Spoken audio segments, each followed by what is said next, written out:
중국이 눈 뒤집고 막으려 했던 진짜 이유. KF-21 수직 이륙 랜딩 기어 결국 성공. 한국형 6세대급 스텔스 특허 독점 발표. KF-21의 타임 스케줄을 보자면 우선 2026년까지는 블럭 1을 완성시켜야 합니다. 그리고 2026년부터 양산을 시작해 약 40대를 생산합니다.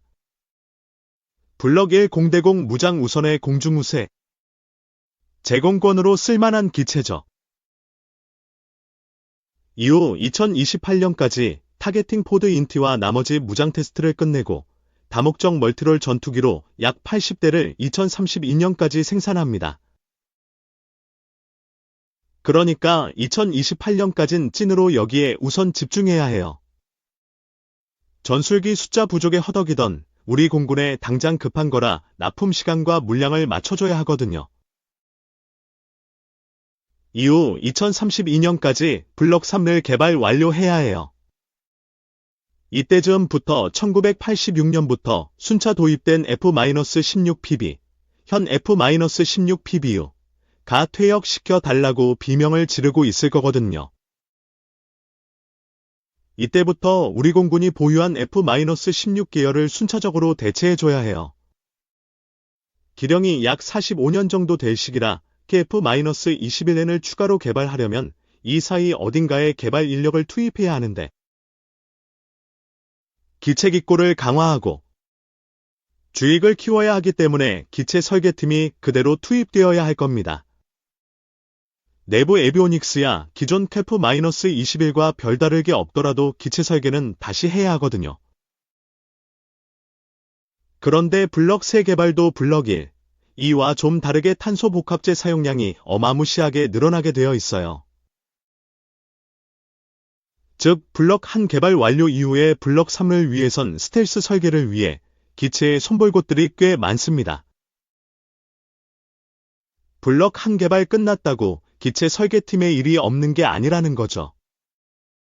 외부 센서들 다 내장시키고 주요 연결 부위나 끝단 처리 등의 스텔스 처리, 탄소 복합재 처리 등등 다시 해야 하거든요. 항공모함 한다고 가정하면 지금 시작해도 최소 10년은 걸리는데 그 10년이란 게 지금 KF-21의 스케줄상 KF-21N을 만들기에 절대 여유 있는 시간이 아닙니다. 미와 군 반대 뚫고 탄생했다. 아이언돔 개발 뒤엔 강철 장군. 지난해 10월 7일 하마스의 기습 공격으로 불붙은 이스라엘 대 하마스 헤즈볼라 후티기란 전쟁은 휴전 상태인 한국에도 시사하는 바가 많습니다. 특히 이스라엘은 중동 또는 서아시아 지역에서 사실상 유일한 자유민주주의 국가로서 한국과 공유하는 가치가 많습니다. 적대국으로 둘러싸인 지정학적 환경. 건국하자마자 전쟁을 치르고 여전히 전쟁에서 벗어나지 못한 처지. 나라 잃은 서러움이 뭐고 내 나라 조국이 있다는 게 얼마나 감사한 일인지 이 나라를 왜 지켜야 하는지를 뼈저리게 느끼게 해주는 역사적 서사를 지녔다는 점도 한국과 이스라엘의 공통분모입니다. 현대 전쟁에서 가장 많이 쓰이는 무기 중 하나는 미사일입니다. 북한의 도발과 위협 수단도 최근 오물풍선이 새롭게 등장했지만 주된 것은 미사일입니다. 제가 국방부 출입을 하던 2022년의 경우 북한은 새해 벽두부터 극초음속 미사일을 쏴 한반도의 긴장감을 끌어올렸습니다. 이들은 그해 12월 23일 대남 타격용 단거리 탄도미사일까지 1년간 총 40회에 걸쳐 65발의 미사일을 발사했습니다. 한 달 평균 5.4발을 쏜 것입니다. 연말에 집중됐는데 거의 이틀에 한 번꼴 도발이었습니다. 중동의 하늘에서도 미사일이 정신없이 오갑니다. 이스라엘은 수십 년 전부터 적의 소형 로켓 미사일부터 탄도 및 순항 미사일 공격에 노출돼 곤욕을 치렀습니다. 이스라엘은 북한의 탄도미사일 무기와 기술이 이란 시리아에 전수되는 정황을 포착하고 이를 차단하고자 북한과 협상을 시도한 적도 있습니다. 그만큼 절박했던 것이죠. 적의 미사일에 휘둘리다 자신감을 갖게 된 건 2014년 가자 전쟁 때입니다. 자체 개발한 단거리 미사일 방어 시스템 아이언돔을 실전 배치한 지 얼마 되지 않은 상황에서 전쟁을 치르게 됐는데 여기서 하마스의 미사일 공격을 거의 완벽하게 막아내 그 실효성을 입증했기 때문입니다. 그런데 이렇게 국민의 일상을 지켜주는 이른바 강철 지붕 다이언돔은 많은 반대를 뚫고 간신히 탄생한 무기입니다. 개발비가 너무 비싸다고, 시간이 오래 걸린다고, 그럴 돈과 시간이 있으면 딴 데 투자하고, 필요한 무기는 손쉽게 미국산을 사들이면 안 되느냐는 꽤나 합리적인 비판이 빗발쳤습니다. 내부적 여론도 거셌지만 최후방 미국까지도 노골적으로 그러지 마. 그냥 우리 거 써 우리가 지켜줄게라며 포기시키려 했습니다. 하지만 모두가 노라며 단대를 외칠 때가 아니야. 우린 할 수 있어. 해야만 해라며 예스. 위켄 정신을 잃지 않고 행동으로 옮긴 군 장교 한 명이 있었습니다. 이스라엘 공군의 다니엘 골드 준장이었습니다. 아이언돔 개발 비사는 그가 국방부 조사개발국 국장으로 발령나는 것으로 시작합니다.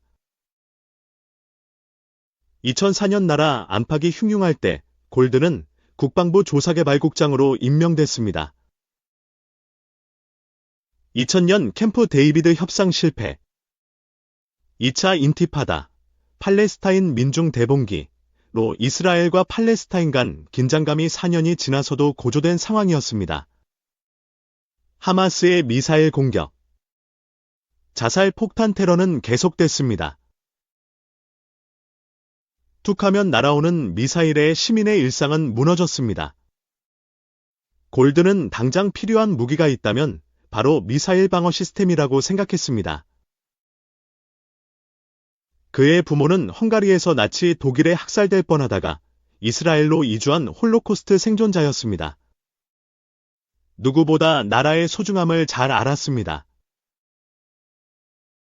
그는 사무실에 틀어박혀 단거리 미사일 방어 시스템 개발 계획안을 짰습니다. 아이언돔의 청사진을 그린 것입니다. 골드는 테크니온 공과대 출신이었습니다. 2005년 3월 그는 이스라엘 방산업체 라파엘의 최고 책임자 일란 비란에게 전화를 걸었습니다. 비란, 단거리 미사일 방어 시스템을 같이 만듭시다. 계획안은 짜놓았습니다. 다음 단계는 라파엘이 맡아주십시오. 초기 개발 자금으로 우리 쪽에서 500에서 600만 달러를 대겠습니다. 비란은 당황했습니다. 무기 개발 제안을 조사개발국장으로부터 직접 받는 건 낯설었습니다. 국방부 장관과 총리 결재가 필요한 사안이었습니다. 골드는 정해진 결제 라인을 건너뛰고 방산업체에 개별 접촉했던 것입니다. 골드 준장은 비란에게 자초지종을 설명했습니다. 알다시피 국방부 내 누구도 미사일 방어 시스템을 자체 개발하려고 하지 않습니다. 시간이 오래 걸리고 비용이 많이 든다면서 다들 미국 걸 수입해 쓰는 게 더 효율적이라고 합니다. 결제와 검토를 다 받다 보면 될 것도 안 됩니다. 일단 일을 진행하면서 가능성을 보여주고 싶어요. 비란은 조용히 라파엘 핵심 기술자들을 불렀습니다. 기술자들은 의욕을 보였습니다. 비란은 골드와 공범이 되기로 했습니다. 그로부터 1년 5개월이 지난 2006년 8월, 골드는 국방부 장관에게 단거리 미사일 방어 시스템의 개발 보고를 했습니다. 7월 14일에 발발한 레바논 전쟁이 8월 14일에 끝난 직후였습니다. 이스라엘은 헤즈볼라의 로켓 공격에 44명이 사망하는 피해를 당하였습니다. 로켓 공격을 막을 대책이 시급하다는 여론이 확산했습니다. 골드는 프로젝트의 가치를 인정받을 기회가 찾아왔다고 봤던 것입니다. 당시 국방부 장관이 아미르 페레츠인 점도 행운이었습니다.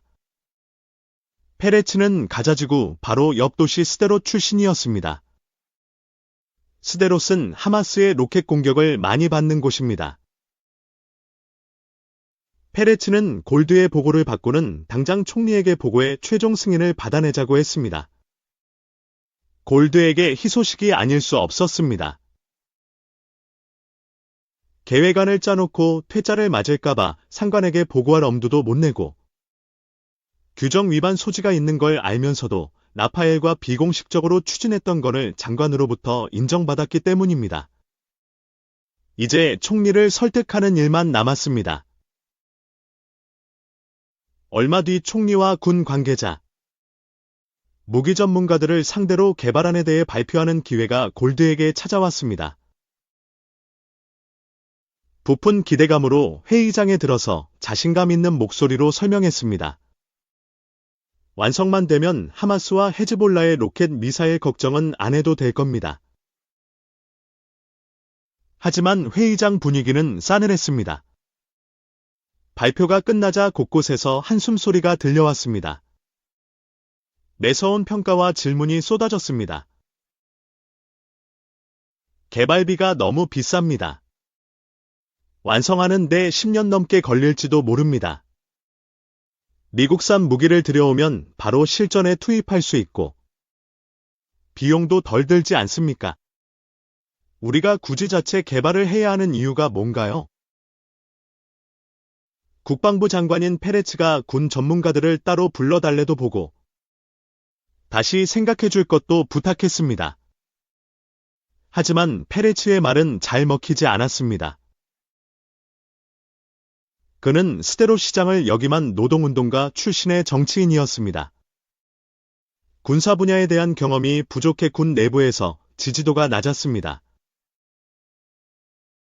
골드의 열정 넘치는 발표와 페레츠 장관의 적극적인 지지에도 개발 계획은 총리의 결재 라인을 통과하지 못했습니다. 사실상 개발을 그만두라는 말과 다르지 않았습니다. 하지만 골드는 포기하지 않았습니다. 석 달 뒤인 11월 라파엘에 연락해 개발에 더욱 박차를 가해달라고 요청했습니다. 이런 지시를 할 권한은 그에게 없었습니다. 라파엘도 이를 따를 이유도 필요도 없었습니다. 사실 위험했습니다. 하지만 라파엘도 방어망 구축의 필요성을 절감했기에 골드의 뜻을 따르기로 했습니다. 페레츠도 골드의 든든한 후원자 역할을 했습니다. 페레츠는 2007년 초에 국방부의 재정을 털어 $10,000,000의 개발비를 지원했습니다. 개발이 간신히 유지될 정도의 자금밖에 되지 않았습니다. 페레츠는 사절단을 미국에 급파했습니다. 이스라엘과 더없이 돈독한 부시 대통령 측에 접촉해 개발비 지원을 따낼 요량이었습니다.